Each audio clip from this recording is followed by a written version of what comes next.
Hello नमस्कार दोस्तों, इस वीडियो में हम सॉल्व करने वाले हैं व्यष्टि अर्थशास्त्र के 50 महत्वपूर्ण प्रश्न। तो वीडियो को बिना स्किप किए लास्ट तक जरूर देखना और आप मुझे कमेंट करके बताना आपने 50 प्रश्नों में से कितने सॉल्व किए और कितनों का आप आंसर दे सके। तो देखते हैं पहला प्रश्न, व्यष्टि अर्थशास्त्र किसका अध्ययन करता है? संपूर्ण अर्थव्यवस्था, व्यक्तिगत उपभोक्ता और उत्पादक, सरकार की नीतियाँ, अंतर्राष्ट्रीय व्यापार। तो इसका राइट आंसर होगा व्यक्तिगत उपभोक्ता और उत्पादक का अध्ययन करता है व्यष्टि अर्थशास्त्र। इसके बाद दूसरा प्रश्न, मांग किसके द्वारा निर्धारित होती है?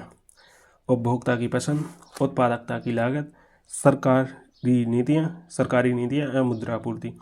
तो दोस्तों मांग निर्धारित करती है उपभोक्ता की पसंद पर, ऑप्शन ए इसका राइट आंसर होगा। इसके बाद दोस्तों देखते हैं तीसरा प्रश्न, यदि किसी वस्तु की कीमत बढ़ती है तो उसकी मांग पर क्या प्रभाव पड़ेगा? बढ़ेगी, मांग घटेगी या अपरिवर्तित रहेगी या अनिश्चित रहेगी? यदि किसी वस्तु की कीमत बढ़ती है तो उसकी मांग घटेगी, ऑप्शन बी इसका राइट आंसर होगा दोस्तों। ऑप्शन बी इसका राइट आंसर होगा। इसके बाद चलते हैं चौथे प्रश्न पर, अल्पावधि में उत्पादन में के कौन कौन सी कारक परिवर्तनीय होते हैं? तो पूंजी, श्रम, भूमि या सभी स्थिर रहते हैं। तो दोस्तों अल्पावधि में उत्पादन का जो कारक है वह श्रम वह परिवर्तित होता है, ऑप्शन बी इसका राइट आंसर होगा। इसके बाद दोस्तों पांचवा प्रश्न, पूर्ण प्रतिस्पर्धा के तहत फर्म का दीर्घकालिक लाभ कैसा होगा? सामान्य लाभ, अत्यधिक लाभ, हानि या अनिश्चित लाभ? तो इसका राइट आंसर होगा ऑप्शन ए सामान्य लाभ। पूर्ण प्रतिस्पर्धा के तहत फर्म का दीर्घकालिक लाभ होगा वह सामान्य लाभ होगा। इसके बाद दोस्तों छठवां प्रश्न, जब आय बढ़ती है तो सामान्य वस्तुओं की मांग पर क्या प्रभाव पड़ता है? क्या प्रभाव पड़ता है दोस्तों? बढ़ती है या मांग घटती है, अपरिवर्तित रहती है या पहले घटती है फिर बढ़ती है? तो जब आय बढ़ती है तो सामान्य वस्तुओं की मांग पर दोस्तों क्या प्रभाव पड़ता है? तो मांग बढ़ती है, ऑप्शन ए इसका राइट आंसर होगा। इसके बाद सातवां प्रश्न, व्यष्टि अर्थशास्त्र में सीमा उपयोगिता मार्जिनल यूटिलिटी क्या दर्शाती है? मार्जिनल जो यूटिलिटी है दोस्तों क्या दर्शाती है? अतिरिक्त संतोष जो उपभोक्ता को एक और इकाई उपभोग से मिलता है, उत्पादक का लाभ, सरकारी नीतियाँ, मुद्रा की आपूर्ति। तो इसका राइट आंसर होगा ऑप्शन ए अतिरिक्त संतोष और उपभोक्ता को एक और इकाई उपभोग से मिलता है। इसके बाद आठवां प्रश्न, संतुलन मूल्य कब प्राप्त होता है? संतुलन मूल्य कब प्राप्त होता है दोस्तों? जब मांग ग्रेटर देन आपूर्ति, जब मांग ग्रेटर देन लेस देन आपूर्ति। तो इसका राइट आंसर होगा दोस्तों या जब मांग बराबर आपूर्ति हो, जब सरकार मूल्य तय करती है या जब हो। तो दोस्तों इसका राइट आंसर होगा ऑप्शन सी, जब मांग बराबर आपूर्ति हो तो संतुलन मूल्य प्राप्त होता है, यानी दोस्तों जब बराबर हो मांग और आपूर्ति। नौवां प्रश्न, अधिशेष कब होता है? जब आपूर्ति ग्रेटर देन मांग, जब आपूर्ति लेस देन मांग, जब आपूर्ति बराबर मांग, जब सरकार हस्तक्षेप करती है। तो इसका राइट आंसर होगा दोस्तों ऑप्शन ए, जब आपूर्ति ग्रेटर देन मांग, ऑप्शन ए इसका राइट आंसर होगा। इसके बाद दोस्तों 10वां प्रश्न, डायमंड वाटर पैराडॉक्स किससे संबंधित है? डायमंड वाटर पैराडॉक्स किससे संबंधित है? मूल और उपयोगिता, मुद्रा आपूर्ति, मांग और आपूर्ति, उत्पादन लागत। तो दोस्तों इसका राइट आंसर होगा इसका राइट आंसर होगा मूल और उपयोगिता, ऑप्शन ए इसका राइट आंसर होगा दोस्तों। इसके बाद 11वां प्रश्न, अदृश्य हाथ यानी इनविजुअल हैंड का सिद्धांत किसने दिया? अदृश्य हाथ का सिद्धांत किसने दिया दोस्तों? Adam Smith, John Maynard Keynes, Karl Marx, Milton Friedman. तो दोस्तों इसका राइट आंसर होगा ऑप्शन ए, एडम स्मिथ ने अदृश्य हाथ का सिद्धांत दिया था। इसके बाद 12वां प्रश्न, गिफिन वस्तुओं की मांग कैसी होती है? कीमतें बढ़ने पर बढ़ती हैं, कीमतें बढ़ने पर घटती हैं, कीमत घटने पर बढ़ती हैं, अपरिवर्तित रहती हैं। तो इसका राइट आंसर होगा दोस्तों ऑप्शन ए, कीमत बढ़ने पर बढ़ती हैं जो गिफिन वस्तुएं होती हैं। इसके बाद दोस्तों देखते हैं 13वां प्रश्न, सीमा लागत यानी मार्जिनल कॉस्ट क्या होता है? कुल लागत, एक अतिरिक्त उत्पादन की लागत, औसत लागत, परिवर्तनीय लागत। तो इसका राइट आंसर होगा ऑप्शन बी, एक अतिरिक्त उत्पादन की लागत, ऑप्शन बी इसका राइट आंसर होगा। इसके बाद 14वां प्रश्न, व्यष्टि अर्थशास्त्र में बजट रेखा क्या दर्शाती है? उपभोक्ता की आय और वस्तु का संबंध, सरकारी व्यय, व्यापार घाटा, निवेश स्तर। तो इसका राइट आंसर होगा ऑप्शन ए, उपभोक्ता की आय और वस्तुओं का संबंध। इसके बाद दोस्तों चलते हैं 15वें पृष्ठ पर। जब एक वस्तु की कीमत घटती है और उसकी मांग बढ़ती है तो वह किस प्रकार की मांग है? प्रत्यक्ष मांग, व्युत्क्रम मांग, निष्क्रिय मांग, निषेधात्मक मांग। तो दोस्तों इसका राइट आंसर होगा ऑप्शन ए, प्रत्यक्ष मांग कहलाएगी। इसके बाद दोस्तों देखते हैं 16वां प्रश्न। लॉ ऑफ डिमांड का अपवाद कौन सा है? गिफिन वस्तुएं, सामान्य वस्तुएं, पूंजीगत वस्तुएं या उपभोक्ता वस्तु। तो जो लॉ ऑफ डिमांड का अपवाद है दोस्तों, इसका राइट आंसर होगा गिफिन वस्तुएं लॉ ऑफ डिमांड का अपवाद है। ऑप्शन ए इसका राइट आंसर होगा। इसके बाद 17वां प्रश्न। पूर्ण प्रतियोगिता में बाजार मूल्य कौन निर्धारित करता है? पूर्ण प्रतियोगिता में बाजार मूल्य कौन निर्धारित करता है? सरकार, उत्पादक, क्रेता और विक्रेता के बीच बातचीत, कोई एकल पक्ष। तो इसका राइट आंसर होगा क्रेता और विक्रेता की बातचीत पूर्ण प्रतियोगिता में बाजार मूल्य को निर्धारित करता है। इसके बाद 18वां प्रश्न।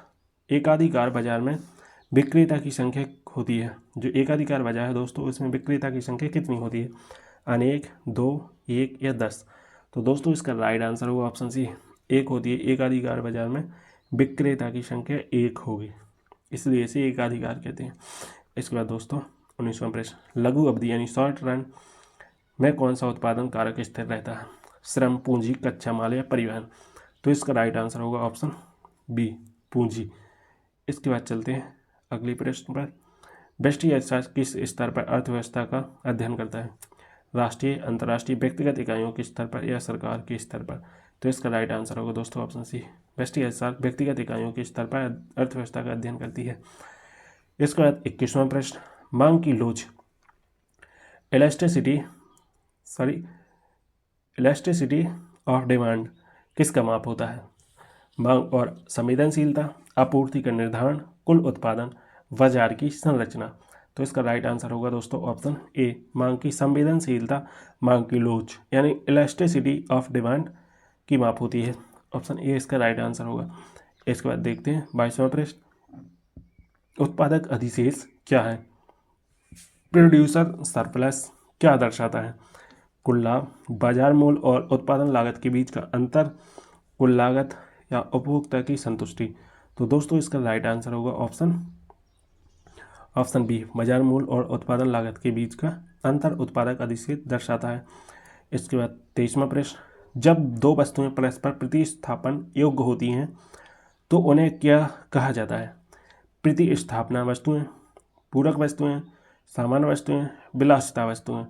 तो इसका राइट आंसर होगा दोस्तों ऑप्शन ए, प्रतिस्थापना वस्तुएं कहते हैं। जब दो वस्तुएं परस्पर प्रतिस्थापन योग्य होती हैं तो उन्हें हम प्रतिस्थापन वस्तुएं बोलते हैं। इसके बाद 24वां प्रश्न। मांग वक्र आमतौर पर किस दिशा में ढलान करता है? ऊपर की ओर, नीचे की ओर, क्षैतिज या लंबवत। तो इसका राइट आंसर होगा दोस्तों 24वां प्रश्न। 24वें का राइट आंसर होगा ऑप्शन बी, नीचे की ओर। इसके बाद 25वां प्रश्न। सीमांत उपयोगिता का हाश नियम, law of diminishing marginal utility क्या कहलाता है? उपभोग बढ़ने पर संतोष बढ़ता है, उपभोग बढ़ने पर संतोष घटता है, उपभोग और संतोष में कोई संबंध नहीं होता, संतोष हमेशा बढ़ता रहता है। संतोष की जगह संतुष्टि लिखना था दोस्तों। तो इसका राइट आंसर होगा दोस्तों ऑप्शन बी, उपभोग बढ़ने पर संतोष घटता है। इसके बाद देखते हैं 26वां प्रश्न। यदि वस्तु x और वस्तु y पूरक है तो x की कीमत बढ़ने पर y की मांग पर क्या प्रभाव पड़ेगा? बढ़ेगी, घटेगी, अपरिवर्तित रहेगी, अनिश्चित। तो इसका राइट आंसर होगा ऑप्शन बी, घटेगी। इसके बाद देखते हैं 27वां प्रश्न। यदि किसी उद्योग में बहुत सारी फर्में हैं और सभी समान उत्पाद बेचती हैं तो यह किस बाजार का उदाहरण है? एकाधिकार प्रतिस्पर्धा, पूर्ण प्रतिस्पर्धा, अल्पाधिकार। तो इसका राइट आंसर होगा ऑप्शन सी, पूर्ण प्रतिस्पर्धा। इसके बाद चलते हैं 28वें प्रश्न पर। लागत वक्र यानी कॉस्ट कर्व किस प्रकार होता है? यू आकार का, एल आकार का, सीधा, उल्टा यानी यू आकार का, उल्टा यू आकार का। तो यानी कि ऐसा। तो दोस्तों इसका राइट आंसर होगा क्या होगा? ऑप्शन ए, जो लागत वक्र है दोस्तों यू आकार का होता है। ऑप्शन ए इसका राइट आंसर होगा। 29वां प्रश्न, यदि आय बढ़ने पर किसी वस्तु की मांग घटती है तो वह वस्तु क्या कहलाती है? सामान्य वस्तु, हीन वस्तु, विलासिता वस्तु, पूरक वस्तु। तो इसका राइट आंसर होगा ऑप्शन बी, हीन वस्तु कहलाती है। इसके बाद चलते हैं 30वें प्रश्न पर। सामान्य संतुलन किस स्थिति को दर्शाता है? जब एक बाजार संतुलन में होता है, जब सभी बाजार एक साथ संतुलन में होते हैं, जब सरकार हस्तक्षेप करती है, जब मांग अधिक होती है। तो इसका राइट आंसर होगा ऑप्शन बी, जब सभी बाजार एक साथ संतुलन में होते हैं। सामान्य संतुलन को दर्शाता है। 31वां प्रश्न,